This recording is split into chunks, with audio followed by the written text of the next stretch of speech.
tuvieran tiempo y algún interés en quizá actualizar un poco algunos elementos de cosas que están pasando alrededor a bastante velocidad, que nos afectan a la escuela, a lo que hacemos y a nuestros proyectos muchas veces más de lo que somos capaces de imaginar, quizá porque nos falta esa información o ese marco general de referencia.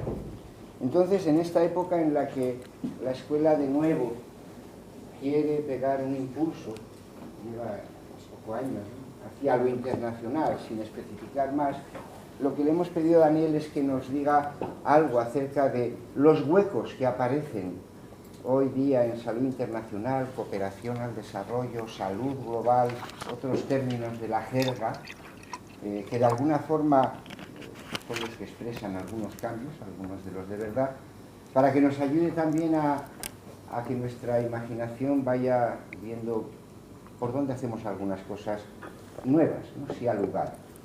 Entre otras cosas, porque no nos queda otra, ¿no? Que no es poco motivo. Daniel cuando el 30 aniversario de la escuela prácticamente lo cumple Daniel aquí también. No el primero, pero el segundo curso que organizó la escuela en el año, pues hace 30 85, años.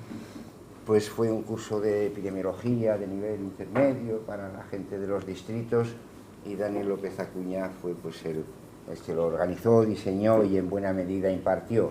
Entonces conoce la escuela y a lo largo del tiempo, posteriormente estuvo trabajando durante años en OPS, fue su director del área de sistemas y servicios, con la que más relación teníamos la escuela, el memorándum de aplicación, de colaboración que teníamos, y hace 10 años más o menos, bueno, pues saltó de Washington a OMS en Ginebra, donde ha ocupado puestos, digamos, directivos, tocando varios temas, desde migraciones hasta ayuda humanitaria, hasta cuestión de alimentación en el mundo y nutrición. Y bueno, pues ahora es un joven jubilado que me gustó esa descripción. Es un joven jubilado, se ha afincado en Gijón, que es de donde procede, aunque él es también mexicano y nació en México. Y entonces pues tenemos la idea y el acuerdo ya de que aprovechemos algunos de sus ratos libres para que nos eche una mano en ideas, proyectos, formación, como profesor asociado de la escuela, y bueno, pues teníamos este rato a su disposición. Nos interesaba que nos orientara sobre eso, sobre, bueno, papeles de instituciones como estas en esos huecos de la salud mundial, digamos, ¿no? Gracias, Daniel, y a vosotros por acercaros por él. Muchas gracias, Nacho. No sé si están funcionando bien, espero, y si no me escuchan, subo un poco la voz y tal, ¿no? Bueno, primero que todo, es un placer estar aquí. Yo cuando vengo a la Escuela Andaluza de Salud Pública, lo digo con toda honestidad, me siento como en mi casa. Primero porque hay un gran número de amigos que me tratan de maravilla, y bueno, eso ya en sí mismo lo hace sentir uno muy bien. Pero segundo porque, como decía Nacho, tuve la oportunidad de estar vinculado con la escuela desde sus orígenes. De hecho, antes de que la escuela se formase, tuve ya contacto con el núcleo fundacional de la escuela, y cuando en su momento hicieron una gira por América, Pablo Recio, en ese entonces consejero de salud de Andalucía, y Pachi Catalá, que se convertiría en el primer director de la escuela, y nos conocimos en México. Yo estaba en esa época en México, trabajaba con la Organización Panamericana de la Salud en México, pero también con la Escuela de Salud Pública de México. Y ahí ya empezamos a conversar sobre la idea que se tenía de formar la escuela, y luego tuvieron la gentileza de invitarme a hacer uno de los primeros cursos aquí, que fue en octubre del 85, o sea que son prácticamente 30 años de vinculación con la escuela, que para mí siempre ha sido digamos, un espacio de interacción muy agradable y muy motivadora profesionalmente también y humanamente.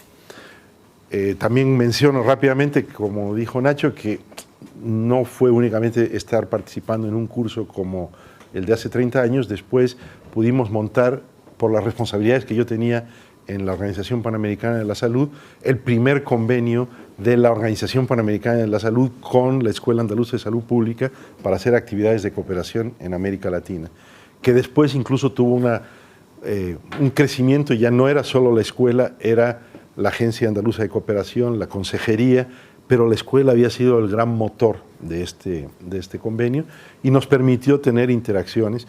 Tuve oportunidad de estar aquí en el Congreso Iberoamericano de Epidemiología en el 92, es decir, en distintos momentos, no quiero aburrirles con eso, y en los últimos años que estuve en Ginebra, tuvimos ocasión también de montar 2 o 3 proyectos que yo diría fueron, a mi modo de ver, muy exitosos, pero también muy interesantes en cuanto a explorar líneas nuevas. Uno de ellos fue un curso sobre análisis de sistemas de salud en situaciones de deterioro post-conflicto y post-crisis humanitaria. Otro de ellos tuvo que ver con la organización de un seminario sobre metodologías para análisis de situación post-desastres y post-conflicto internacionales, con presencia de agencias internacionales, otras instituciones académicas, gentes de países de todo el mundo. Hicimos un seminario también sobre salud sexual y reproductiva en el campo en el marco de actuación de las crisis humanitarias y el posconflicto. Y bueno, yo creo que además de que fue muy útil en ese momento para mí como funcionario de la Organización Mundial de la Salud, tener la oportunidad de montar cosas aquí en la escuela, creo que también fue muy útil para la escuela para abrir brecha en algunos campos nuevos e ir explorando posibilidades. Hicimos también algunos de los acercamientos en el área de migración y salud, que algunos de ellos siguen trabajando ustedes ahora. Así que, en otras palabras, me siento parte de la escuela, aunque en estos 30 años no he estado viviendo aquí, ni he estado afiliado, por decirlo así, institucionalmente con la escuela, pero siempre he estado vinculado de corazón y de cabeza con la escuela, ¿no? Así que un gusto estar aquí con ustedes y un gusto estar también en estos momentos de transformación del liderazgo que ha asumido Joan Carles, a quien conozco desde hace muchos años también, aquí en las interacciones con la escuela, y de la oportunidad que esto da de pensar algunas cosas frescas, nuevas y renovadoras que sean útiles para el desarrollo de la institución. Entonces, bueno, ya con este largo preámbulo, pero que quería hacer porque estamos celebrando los 30 años de creación de la escuela, yo he preparado una breve charla y por favor interrumpirme cuando queráis, porque la idea es que tengamos más un diálogo, en donde voy a tratar de señalar algunas de las grandes áreas prioritarias y tendencias en la salud mundial y su situación, y tratar de reflexionar de cómo esto puede tener implicaciones para la escuela, tanto en sus contenidos formativos como en sus desarrollos institucionales. Entonces iré haciendo comentarios sobre la marcha. E incluso al final hablaré de una cosa que estuvimos hablando hoy con el grupo del área internacional, que tiene que ver con la salud global, para cerrar un poco la reflexión, una reflexión un tanto general. Bueno. A ver, ¿cómo vamos aquí? Es esto, ¿no?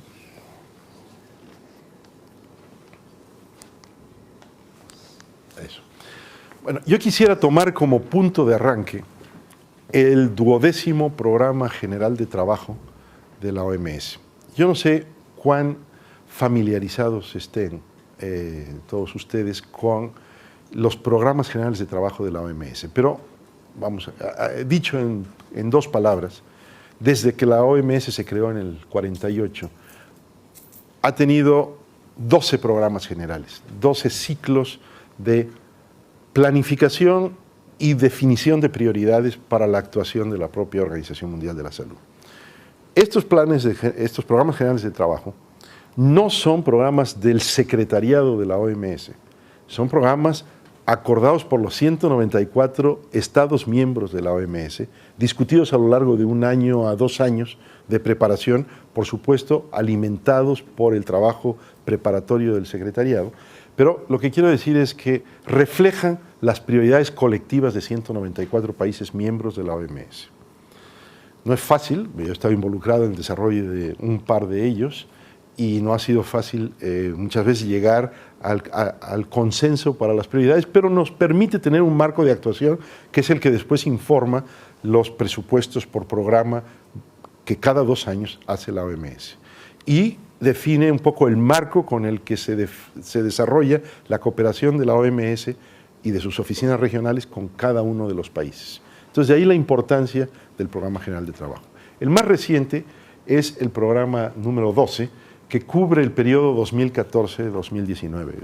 En este estuve particularmente involucrado. Se aprobó en mayo del 2013 para entrar en vigencia a partir del 2014 y es lo que está en estos momentos informando el desarrollo estratégico del trabajo de la OMS. En este programa general de trabajo hay 6 grandes prioridades que se les llamó Leadership Priorities en inglés.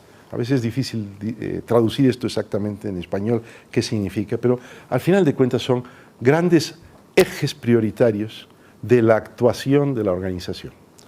Y como veréis, hay una relación muy estrecha con líneas de actuación de las instituciones de formación en salud pública y tiene implicaciones para la escuela. Y no todos son los campos tradicionales. Evidentemente aquí no estamos hablando por campos temático-académicos, quiero decir, no es epidemiología, bioestadística, gestión, etcétera. Todo eso cruza transversalmente. Son áreas de desarrollo que tienen que ver con la salud pública mundial y con las prioridades emergentes y lo que los países están planteándose como áreas críticas de desarrollo. Entonces, voy a ir recorriendo las 6 grandes líneas prioritarias y comentando un poco en torno a ello.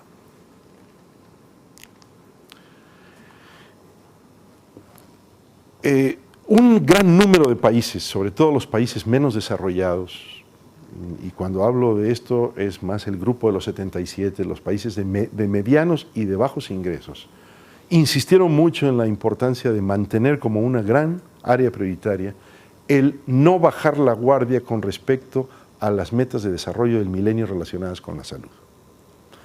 Entonces, el tema, la prioridad ha sido definida como abordar los problemas que quedan por resolver y enfrentar los que se presenten en el futuro en relación con la consecución de los objetivos de desarrollo del milenio que tienen que ver con la salud. Hacer esto para el 2015, porque esto empezó en el 2014, ¿sí? Pero seguir con posterioridad a esta fecha, no dejándolo abandonado como si ya se hubiese resuelto, porque como veremos, el tema no está resuelto y mucho menos la distribución equitativa de los indicadores no existe en la mayor parte de los países. Entonces, esta es una de las prioridades de actuación de la OMS, de la cooperación de la OMS con los países. Evidentemente establece parte del marco que tiene que ver para las instituciones como la escuela, de cooperación al desarrollo a nivel de país, las 6 que voy a mencionar, pero esta es una, y para el propio secretariado, pues es mantener la atención que se le venía dando a estas cosas. Pero, ¿cuál es la situación que tenemos a este respecto? Los logros alcanzados. Sí, se ha avanzado sustancialmente en disminuir la mortalidad materna e infantil, en mejorar la nutrición y en disminuir las tasas de morbilidad y de mortalidad que tienen que ver con la infección por VIH, el paludismo o la malaria y la tuberculosis. Sin embargo, ahí está el tema, subsisten grandes diferencias entre países y al interior de los países. Porque el gran problema es que el indicador general del meta de desarrollo del milenio mide la situación promedio, pero tenemos gradientes realmente dramáticos de diferencias al interior de los países. ¿Qué agenda pendiente hay en esto? Mortalidad en menores de 5 años. Y esta primera prioridad, a lo mejor ustedes van a sentir que toca menos de cerca las realidades europeas. No del todo, debo decir, ya lo veremos. Y no del todo cuando hacemos la desagregación por sectores sociales o por distintos grupos sociales. Pero hacia aquí hay todavía una agenda pendiente muy grande que requiere atención y sobre todo en la cooperación al desarrollo se mantiene esta necesidad. Uno, la desnutrición, la malnutrición es causa subyacente de 45% de todas las muertes en niños menores de 5 años. Entonces, la constelación mortalidad en menores de 5 años y malnutrición sigue siendo un gran tema de salud pública en muchos países. La mortalidad en menores de 5 años disminuyó un 47% entre 90 y 2012. Este es un logro muy importante, no hay que tampoco minimizarlo. Pero no es suficiente para alcanzar la meta que se había fijado para el 2015. Y esa meta no se alcanza, la de la reducción de la mortalidad de menores de 5 años en la proporción que se había estipulado. Es decir, la lucha continúa con relación al tema mortalidad de menores de 5 años y se concentra en gran medida en la constelación de la interacción desnutrición-mortalidad. Evidentemente, reducir la mortalidad de menores de 5 años en países de mortalidad de menores de 5 años muy baja, sea Japón o sea España, va a ser muy difícil, pero esa reducción es todavía acometible en gran medida en buena parte de los países del África subsahariana, por ejemplo. Este tema es muy importante y lamentablemente los progresos no son los que tendría que haber habido, el de la mortalidad materna. Si bien la mortalidad materna en términos absolutos se redujo de casi 500.000 de muertes en el 93 a prácticamente 250.000 en el 2015, 287.000 en 2010. Para poder cumplir la meta que se había fijado para el 2015, tendría que duplicarse la tasa de descenso, que no ocurrió en estos últimos años. Entonces tenemos una gran carga acumulada de problema de mortalidad materna. El 25% de los países que en el 90 tenían tasas de mortalidad superiores a 100 por cada 100.000 nacidos vivos, no han tenido avances suficientes o simplemente no han tenido avances. El gran problema de la mortalidad materna en Haití prácticamente no ha tenido reducciones. El gran problema de la mortalidad materna en Afganistán prácticamente no ha tenido reducciones. Distintas causas, distintas dinámicas de subdesarrollo crónico, de conflicto. Bolivia tenía una mortalidad materna muy alta y concentró grandes intervenciones en reducción de la mortalidad materna y logró mucho más. Ahora, está muy claro, la mortalidad materna no son intervenciones puntuales de una vacunación o de una suplementación alimentaria, sino que es la mejora de las condiciones del sistema sanitario para la atención al parto y para el control prenatal, en gran medida. Por supuesto, educación, nutrición como factores subyacentes. Pero a lo que voy es a mucho menos progreso alcanzado en esta materia y sigue siendo un tema. Y sobre todo cuando uno hace la desagregación por clases sociales o grupos sociales o como queramos decirlo, encuentra uno una acumulación muy grande en los quintilos más bajos de mortalidad materna. Mortalidad neonatal. Pasó de 4.6 millones en el 90 a 2.9 millones en 2012. Buena reducción, 37%. De todos modos, es una reducción menor al que experimentó la mortalidad infantil o la mortalidad total en la niñez. Y lo importante es aquí que el porcentaje de muertes que antes de los 5 años, que tiene lugar en la fase neonatal, se ha incrementado en un 37% en 1990, de un 37% en 90 a un 44% en 2012. Entonces, muy importante acelerar aquí también las medidas y los ritmos para reducir la mortalidad neonatal. VIH, otra de las metas del milenio relacionadas con la salud. 2012 contrajeron la infección 2.3 millones en todo el mundo, un descenso del 33% con relación al 2001. Esto ha sido importante. E incluso, ustedes habrán visto en los últimos días el logro anunciado por Cuba de la reducción, de la suspensión total de la transmisión madre-hijo en el caso de VIH. Entonces, de todas las personas en el mundo que resultaron infectadas, el 70% estaba en el África subsahariana. Y en 2012 había 35 millones de personas que vivían con VIH, 35 millones, lo que supone entonces un incremento con relación a años anteriores, pero porque ha mejorado el acceso a los tratamientos antirretrovirales y se ha reducido la mortalidad por causas relacionadas con el SIDA. Pero de nuevo, no estamos en una situación en donde se haya vencido o abatido el tema del VIH-Sida y permanece una tasa importante de infección. Y claro, lo que mejoró sustancialmente fue el acceso a los antirretrovirales en los últimos años. Malaria, muy dramático. La mitad de la población del mundo está expuesta a la malaria. En 2010 hubo aproximadamente 219 millones de casos con esta enfermedad, y esto significó más de 600.000 muertes, 660.000 muertes. La magnitud es pasmosa. Ahí hay un gran enemigo al que no se le da mucha atención. Hombre, es ahí como enfermedad tropical, pero depende de dónde mire uno. Por supuesto, mirado desde Europa, incluso mirado desde América Latina, parece que es un problema. Son 660.000 muertes por año en el caso de malaria. Y 80% de los casos se concentran en 17 países y 80% de las muertes en 14 países. Lo cual obliga a pensar en acciones mucho más concentradas para ciertos problemas, como este caso de malaria. Pero solo para ilustrar que seguimos con una agenda que es amplia en este sentido, que no está superada. Tuberculosis. La tasa de mortalidad por tuberculosis se redujo en un 45% desde el 90. Se estima que lo que al final se alcanzará a final de 2015 será un 50% de reducción en el mundo de la mortalidad.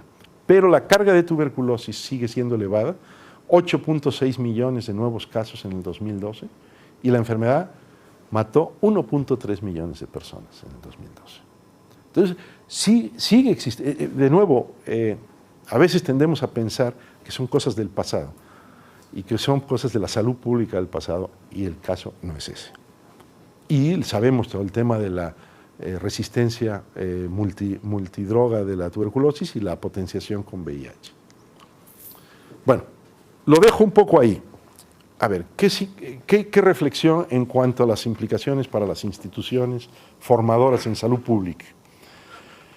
Las instituciones que particularmente tienen un interés en tener una proyección de cooperación internacional al desarrollo, sobre todo en países de bajos ingresos, no pueden olvidarse de la agenda pendiente en de metas de desarrollo del milenio relacionadas con salud. Ahí están todavía los grandes asesinos, los grandes culpables de la mayor parte de las muertes y de la enfermedad en los países de bajos ingresos. Entonces, no se puede dar carpetazo. Insisto, puede que no tenga una vigencia para la temática, la agenda de salud pública inmediata en los países más desarrollados, pero sí que la tiene en el mundo en desarrollo. A lo mejor menos y menos en países de medianos ingresos, muchos de ellos en América Latina. Sigue habiendo muchos países, sobre todo en Centroamérica, y muchos estratos de población que están muy vulnerados por esto, pero es evidente que en el sureste asiático y en el África subsahariana esto es todavía el pan de todos los días. Entonces no se puede bajar la guardia. Y lo vemos. Vino una crisis como la de Ebola y parte del problema que generó, entre otros, es ascenso de la malaria, porque se suspendieron todos los tratamientos y todas las acciones de salud pública de malaria por la concentración en la acción contra la epidemia de Ebola en el África Occidental. Entonces, a ver, en la medida en que la Escuela Andaluza de Salud Pública tiene cooperación al desarrollo, sobre todo en países de bajos ingresos, hay que mantener la reflexión, la capacidad y la formación en estos temas que tienen que ver con los grandes asesinos en materia de salud pública en esos países, aun cuando no sean necesariamente los temas cotidianos que afectan a la salud pública en el entorno español o europeo o incluso de países de medianos ingresos. Segunda gran área prioritaria que se plantea el Programa General de Trabajo de la OMS, abordar el reto que plantean las enfermedades no transmisibles, la salud mental, la violencia, los traumatismos y las discapacidades. Ahí está el gran iceberg del que solo vemos la punta, y por otro lado está la gran nueva epidemia que no es solo de los países desarrollados, y esto es también muy importante.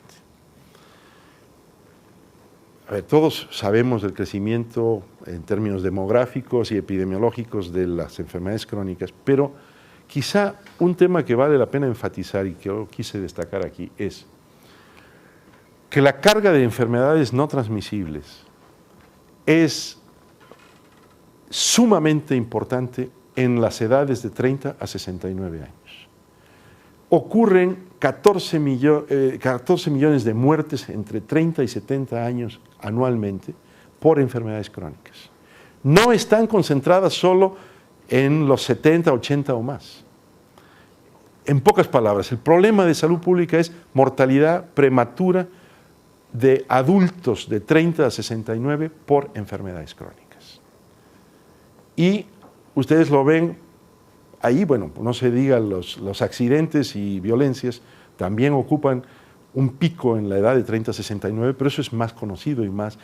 El tema de que hay 14 millones de muertes que podrían en gran medida ser diferidas hacia las edades mayores es un gran tema hoy en la salud pública. Pero aquí vemos otro tema muy interesante. El 86% de las muertes entre 30 y 69 años de las que hablábamos, de los 14.2 millones, ocurren en países en desarrollo. En otras palabras, no estamos hablando de la epidemia y del problema en países ricos únicamente, eso existe. Vean ustedes la distribución. Las barras grises son países de altos ingresos, las barras color morado, los países de ingresos medianos del quintil más alto. La roja es en los países de medianos ingresos, pero en la parte inferior de los medianos ingresos, y la color lavanda en los países de bajos ingresos. Entonces, 86% de estas muertes prematuras por enfermedades crónicas están ocurriendo en países en desarrollo. Entonces, a ver, tomemos esto en consideración. De nuevo, implicación para instituciones formadoras e investigadoras y de consultoría en salud pública, como es el caso de la escuela. No es únicamente un tema de preocupación doméstica, es un tema también de preocupación en la cooperación internacional al desarrollo en, por ejemplo, América Latina. Y ahí hay todo un foco de alta vulnerabilidad en términos de salud pública que se puede acometer con transformaciones que son importantes para reducir esa mortalidad prematura por enfermedades crónicas. Podríamos entrar en mucho más detalle, no es el caso ahora.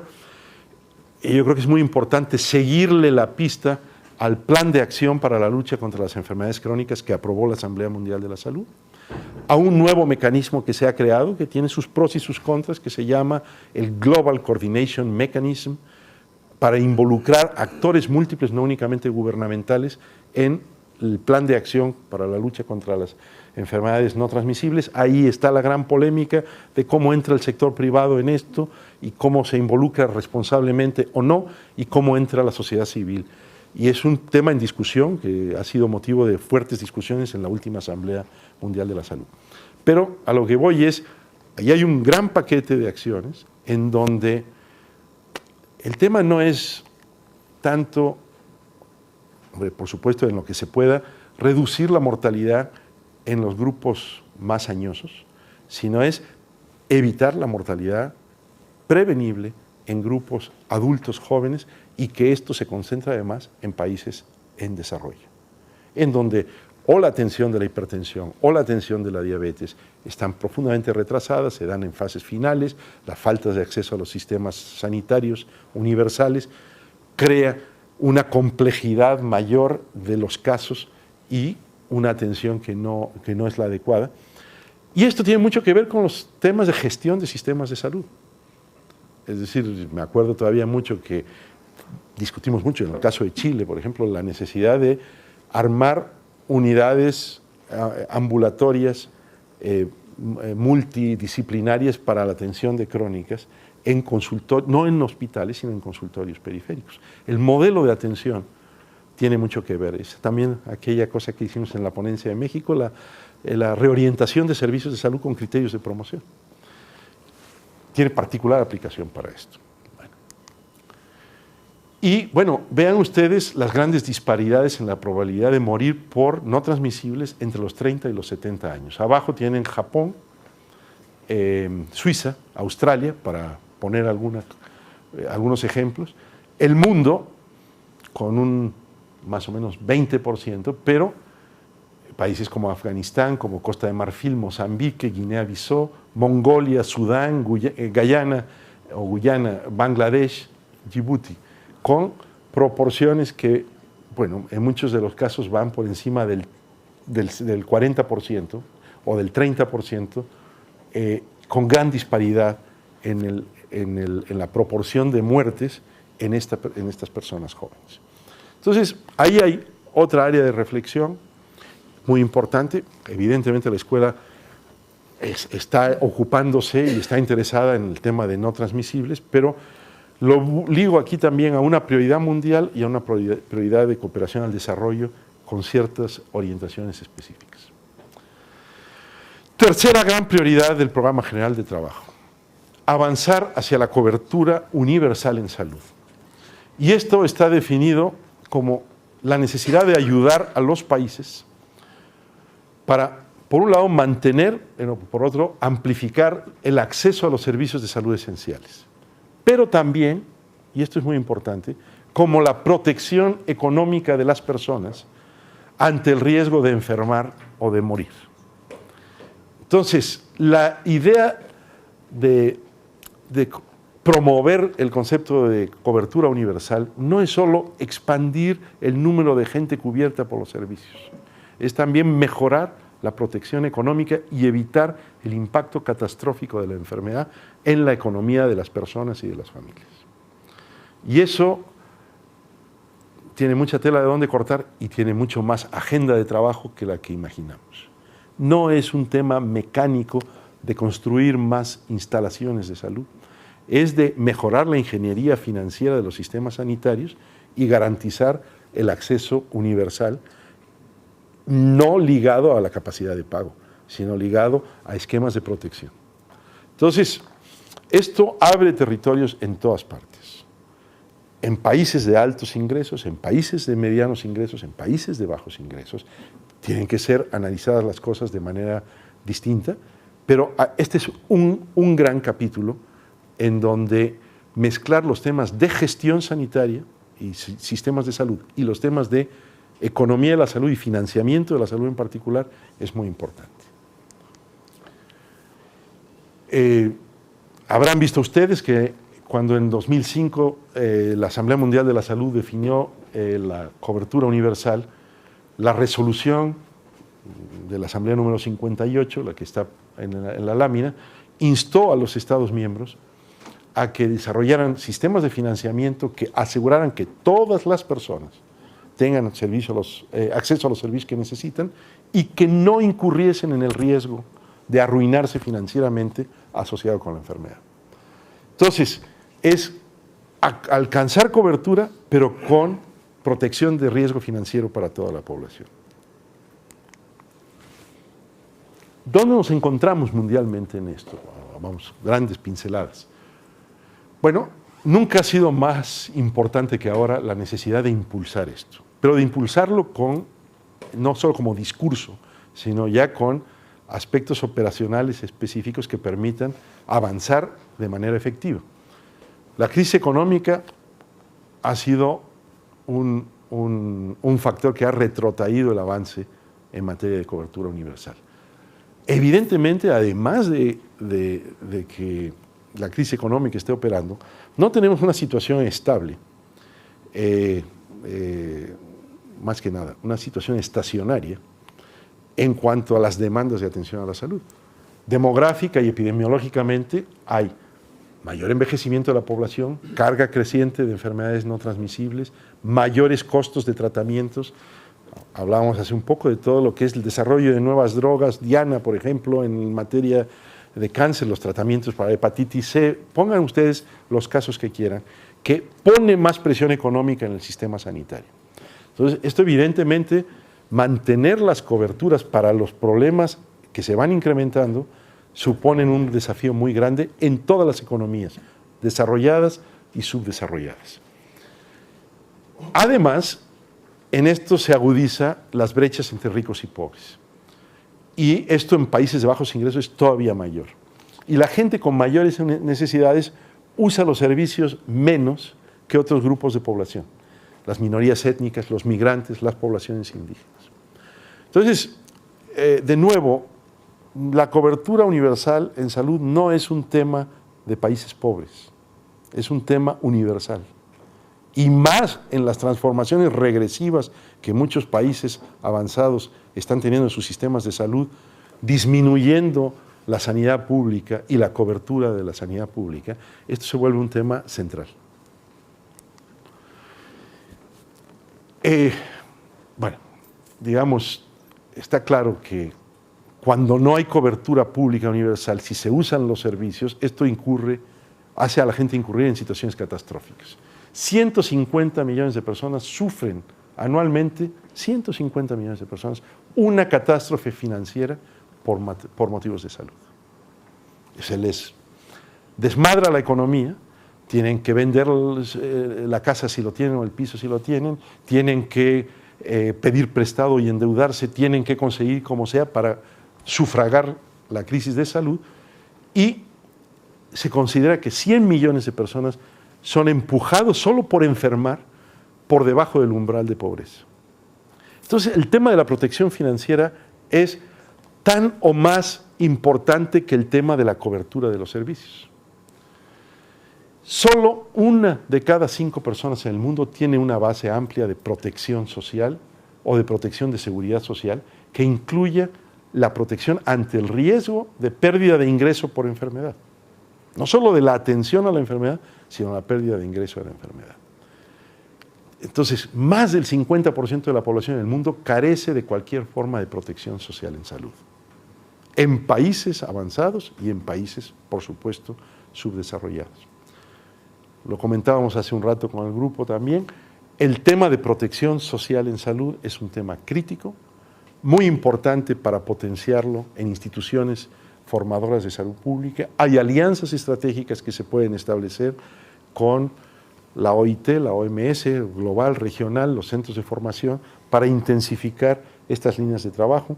Hace algunos años, se me olvidaba aquello, eso es por ahí de los años, ya ni me acuerdo, como el 2000 o 2001, hicimos aquí en la escuela, en una colaboración de la OIT, la OPS y la escuela, un seminario sobre protección social en salud, especialmente dirigido a los sectores informales.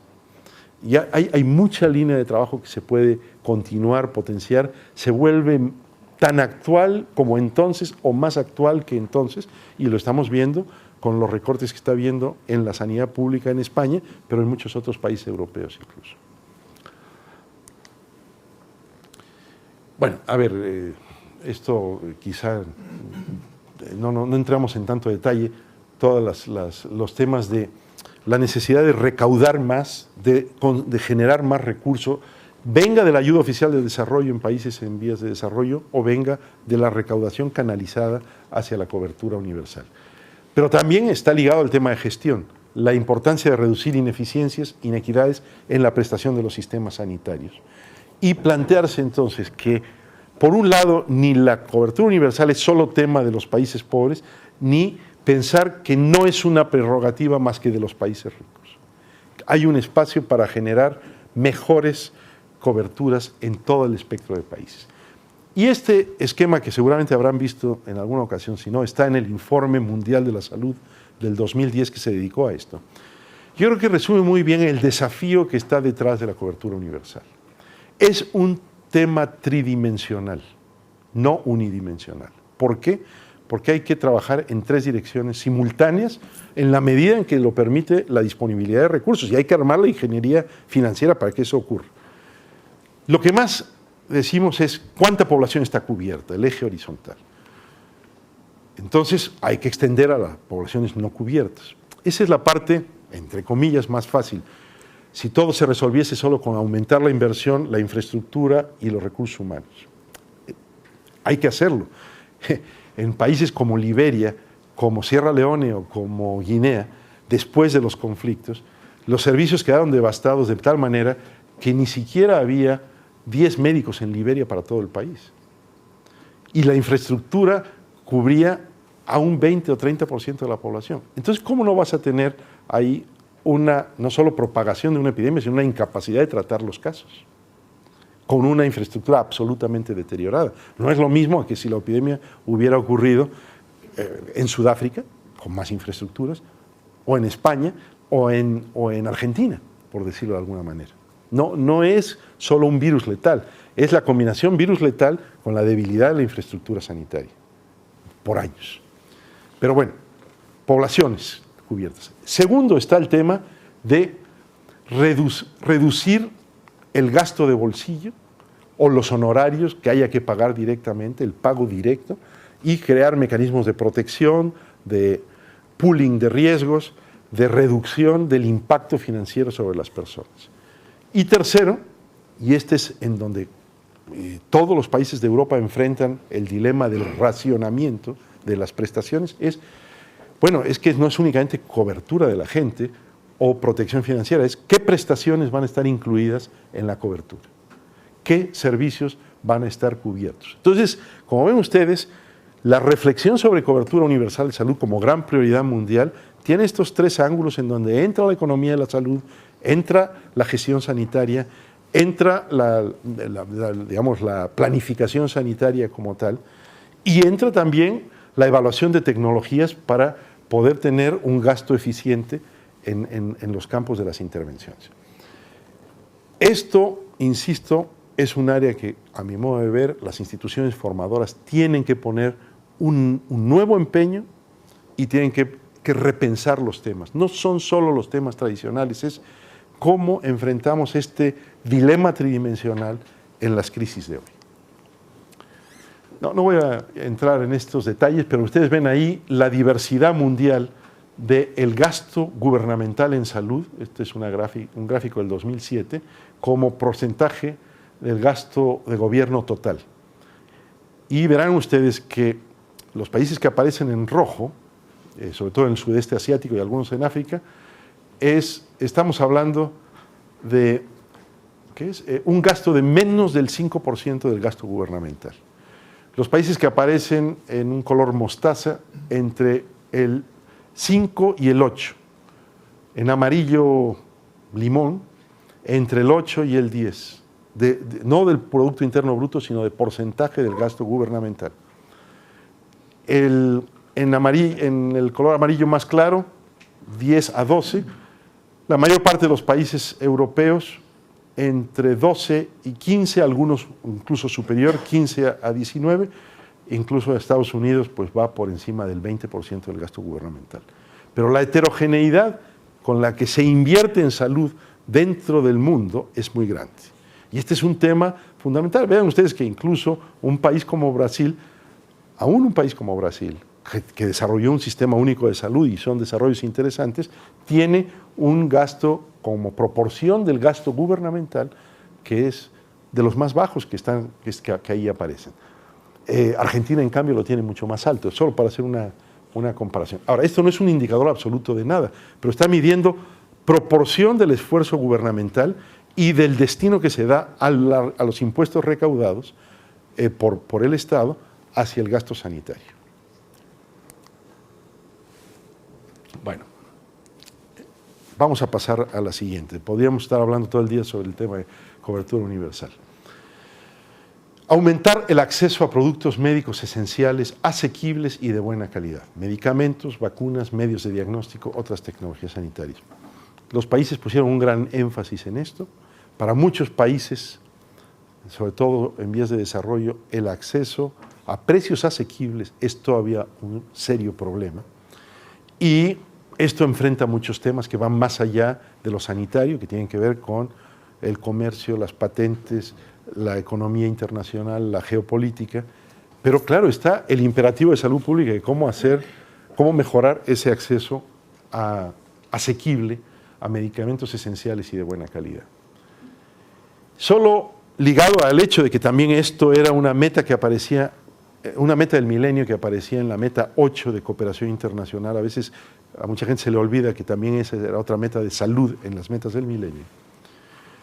En países de ingresos bajos o medios, solo el 57% de los centros públicos de salud disponían de medicamentos esenciales genéricos. Los precios que los pacientes tenían que pagar en el sector privado por estos genéricos fueron 5 veces mayores que los precios internacionales de referencia. Es decir, vean ustedes al coste al que hay que sufragar los medicamentos en escenarios de precariedad económica. Y para la renta baja de los países en desarrollo, aún el precio de los genéricos puede resultar prohibitivo. Entonces, hay un serio problema en el acceso económico a los instrumentos que hoy damos por descontados en un sistema sanitario occidental, desarrollado y especialmente financiado por salud, por la sanidad pública. Bueno, pasamos hemos recorrido ya 4 áreas prioritarias, nos quedan 2. Yo quiero detenerme un momento en esto. Aplicar las disposiciones del Reglamento Sanitario Internacional. Velar porque todos los países cumplan los requisitos en materia de capacidades básicas para poner en marcha el Reglamento Sanitario Internacional. Lo comentábamos en la mañana en Petit Comité, pero quisiera hacer este comentario brevemente. El Reglamento Sanitario Internacional se aprobó en el 2005. Yo pienso que hay 2 grandes instrumentos llamémosle de convenios y diplomacia internacional hechos en el marco de la OMS, de la Asamblea Mundial de la Salud. La Convención Marco para la Prohibición del Tabaco y el Reglamento Sanitario Internacional. El reglamento del 2005 supuso un gran avance, pero requiere de un gran esfuerzo de los países miembros por ponerse en condiciones para cumplir con lo que dicta el Reglamento Sanitario Internacional. Parte del problema es que a veces pensamos que el Reglamento Sanitario Internacional es simplemente una legislación y una serie de disposiciones. Entonces se le ve como un instrumento jurídico sanitario. Detrás de eso está el tema de, bueno, para cumplir con estos requisitos de informar sobre un brote, activar alertas, generar mecanismos de respuesta, pues los países tienen que cumplir con ciertas condiciones básicas que están definidas en el Reglamento Sanitario Internacional y en los planes de acciones posteriores. El último estudio diagnóstico revela que 140 países de los 194 países miembros de la OMS no cumplen con las condiciones básicas para instrumentar el Reglamento Sanitario Internacional. Ustedes podrán imaginar si Guinea, Sierra Leone o Liberia tenían las condiciones básicas para instrumentar el Reglamento Sanitario Internacional. Hay una gran tarea que es analizar dónde están los puntos débiles de los eslabones y las áreas vulnerables que permitan mejorar cualitativamente la capacidad de respuesta al Reglamento Sanitario Internacional. Se necesita mucha formación en este campo, internacionalmente. A lo mejor es un tema, no lo sé, ya me lo dirán, que ustedes puedan sentir aquí en Granada, en Andalucía, en España, pues interesante o importante, pero no tan acuciante. Es acuciante hoy por hoy para todo el mundo, pero es particularmente acuciante para los 140 países que no cumplen con las condiciones, porque no tienen los mecanismos de vigilancia epidemiológica, la infraestructura necesaria, los recursos humanos, los sistemas de información. Entonces, esto se vuelve una de las grandes prioridades emergentes, reforzada en la última asamblea en la voluntad de todos los países para plantear, hay que hacer un camino más acelerado, y la OMS va a tener que establecer este año una comisión externa que haga una evaluación de cómo mejorar el progreso que no ha sido suficiente. Cuando se aprobaron en el 2005, las condiciones del Reglamento Sanitario Internacional que se estipulaban decían hay que cumplir en 2010 tanto. No se cumplió. Se extendió el plazo al 2013. No se cumplió. Se extendió ahora al 2015. Bueno, ya no podemos seguir extendiendo los plazos.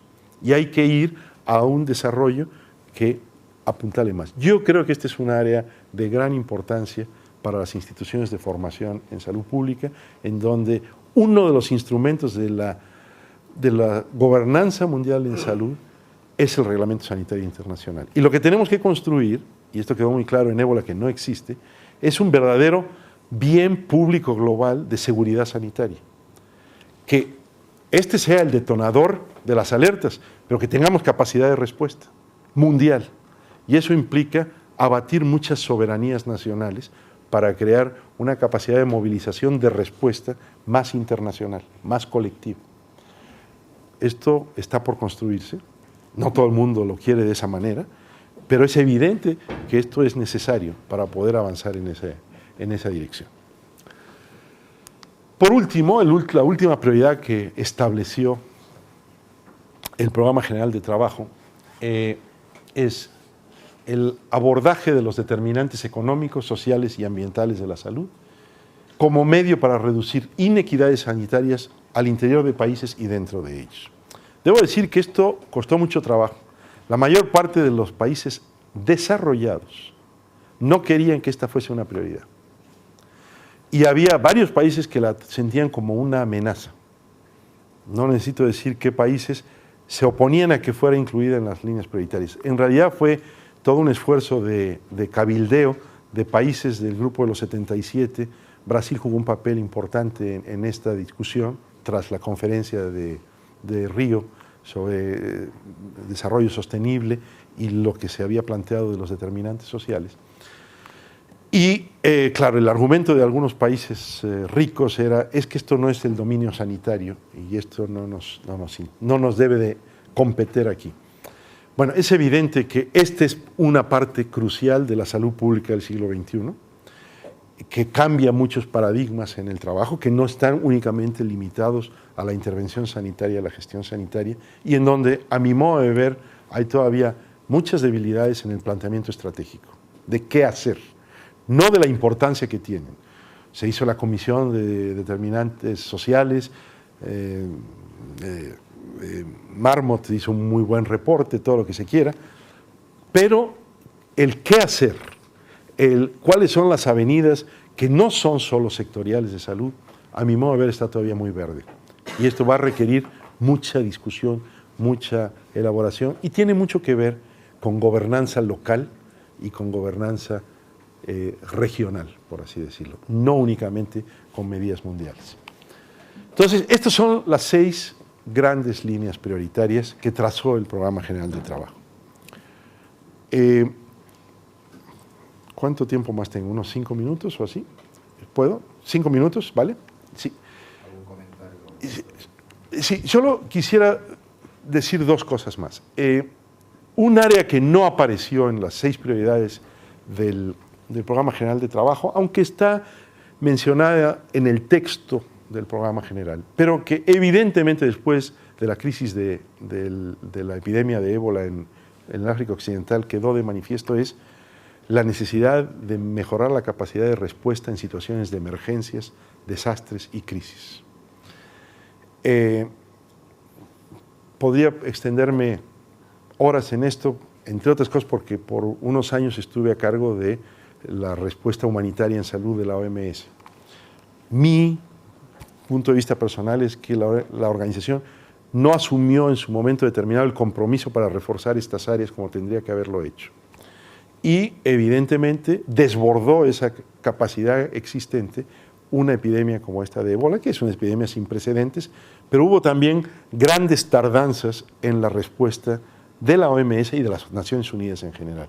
Yo el otro día lo decía en un seminario que hicimos para periodistas sobre información de situaciones de salud en crisis, que considero que la historia del ébola ha sido un poco la historia de los despertares tardíos de muchos mecanismos, del Reglamento Sanitario Internacional, de la OMS, del mecanismo del Comité Interagencial para las Acciones Humanitarias y de las propias Naciones Unidas.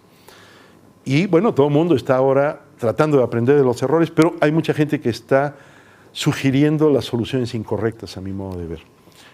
Hace una semana se publicó el informe de la evaluación externa sobre la crisis de ébola. Yo les recomendaría que lo leyesen. Y plantea que la OMS tiene que hacer grandes transformaciones para recuperar una capacidad de respuesta ante emergencias y crisis. Y de facto eso se está volviendo el 7º bloque prioritario, que no fue puesto como tal en el Programa General de Trabajo, pero ha sido enmendado en las deliberaciones de la Asamblea.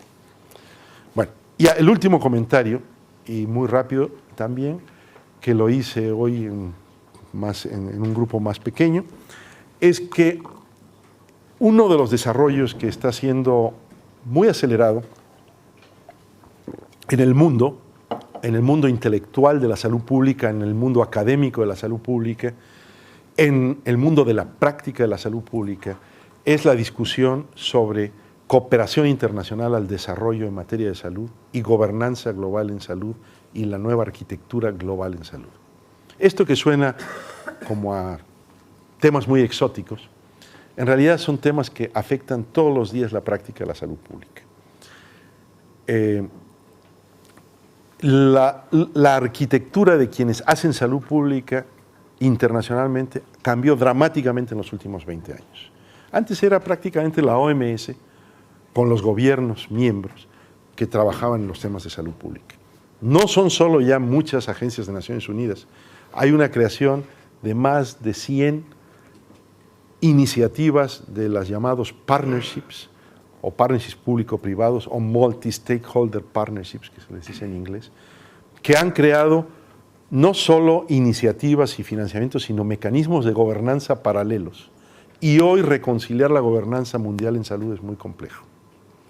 Hay un desarrollo de una nueva agenda para el desarrollo que se acordará en septiembre del 2015 en Nueva York, en el marco de la Asamblea Mundial, que ya no solo van a ser metas para países pobres, sino una agenda universal con metas para todos los países. Salud es una de las 17 metas. Se le va a dar mucha más importancia al tema de cobertura universal de salud dentro de esto, manteniendo algunos de los indicadores y dándole también un poco más de atención a las enfermedades crónicas y a la salud sexual y reproductiva, que no se le había dado suficiente atención en las metas del milenio. Este debate se enmarca también en un gran debate sobre el futuro de la cooperación internacional al desarrollo, la necesidad de replantearse el paradigma norte-sur, donante-beneficiario, de amplificar más los esquemas de cooperación sur-sur triangular. Yo pienso que las escuelas de salud pública y la escuela andaluza, por ejemplo, pueden jugar un papel importante en la reflexión, la formación y la discusión, análisis e investigación en estos temas de, vamos a llamarle, salud global y cooperación internacional al desarrollo en materia de salud. Le comentaba yo a algunos de los colegas, estuve hace un mes en Gotemburgo, la escuela de medicina de la universidad, tras la desaparición de la Escuela de Salud Pública nórdica que estaba en Gotemburgo, se está replanteando una maestría, y la maestría va a ser precisamente en salud global, así se ha planteado. Estos desarrollos están ocurriendo en muchas partes del mundo, no hay tiempo para... Creo que es un buen momento para, por un lado, propiciar que todo el cuerpo profesional y profesorado de la escuela se familiarice más con estas cosas, pero también hacer que la escuela pueda tener un papel en la reflexión, en la participación, en la formación en estos temas de salud global. Entonces, bueno, es así como abuelo de pájaro, pincelada, aquí lo dejo. Yo creo que la escuela tiene una gran historia, una gran trayectoria, supo en su momento posicionarse en las reformas que se estaban dando, no solo en España, sino en Europa, de la atención primaria, sobre todo en la década de los 80s y principios de los 90s, posteriormente en otras líneas de desarrollo. Creo que hoy hay oportunidad de concentrar muchos esfuerzos en áreas como la salud global y la cooperación internacional al desarrollo en salud, en materia de protección social en salud, de reglamento sanitario internacional, de funciones esenciales de salud pública, de los temas de migración y salud, solo para hacer algunas pinceladas. Tienen mucho que ver con esta agenda de la que he hablado. Y bueno, yo creo que la escuela puede además jugar un papel instrumental útil, no solo para las instituciones nacionales y locales, autonómicas, sino también mundiales y regionales, como la OMS Europa, como la OPS, como la OMS de Ginebra. Y digamos, si esto se ha logrado en 30 años, pues ojalá que los próximos 30 años vean construcciones como estas y mucho más. Y un gusto estar con ustedes en esto. Así que muchas gracias. Y por supuesto que si alguien quiere hacer un comentario o discutir algo, pues encantado. Sí, claro. Bueno, Elena. muchas gracias por la conferencia, me ha encantado. Saber un poco cómo valoras tú el papel que están jugando los financiadores de cooperación internacional al desarrollo en este momento en relación con los retos que has planteado. En parte, pues tiene que ver con lo que has dicho para el futuro, pero ahora mismo, ¿cómo Sí, yo creo que esa es una pregunta muy, muy importante. A ver, en pocas palabras, hay un desfase entre las prioridades de los financiadores de la cooperación internacional al desarrollo en salud, sean estos organismos bilaterales, agencias de cooperación de los países de la OECD, del DAC que se llama, o sea estas fundaciones, y la agenda emergente. Voy a contar esta anécdota. Bueno, ya sé que esto está en streaming, pero yo creo que no es ningún problema. En una ocasión visitó la OMS Bill Gates y tuvo una interacción con los directores de distintos departamentos. Me tocó estar ahí y yo le hice una pregunta y le dije, bueno, ¿qué tanto contemplaría la Fundación Gates, que está muy centrada en algunas enfermedades transmisibles y sobre todo en desarrollo de vacunas y tecnologías, o en financiar estas cosas? ¿Qué tanto contemplaría las intervenciones en situaciones de emergencias, desastres, crisis, que pues generan un gran volumen? Y él dijo, no nos interesa.